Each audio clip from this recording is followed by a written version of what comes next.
My father hadn't even tried to get away.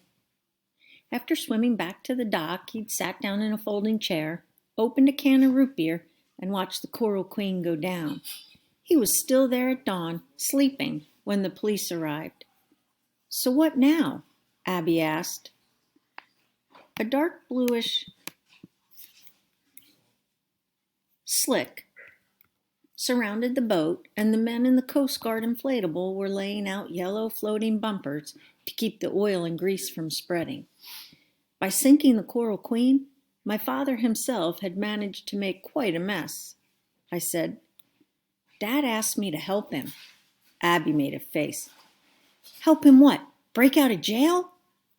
"Get serious." "Then what, Noah? Tell me." I knew she wasn't going to like it. "He wants me to help him nail Dusty Muleman," I said.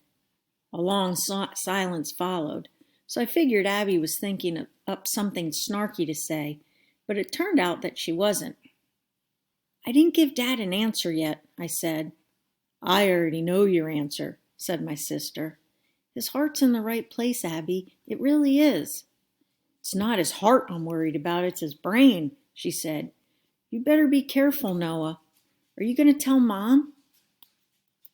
"I haven't decided." She gave me a sideways look that told me she probably wouldn't. "Like I said, my sister's all right.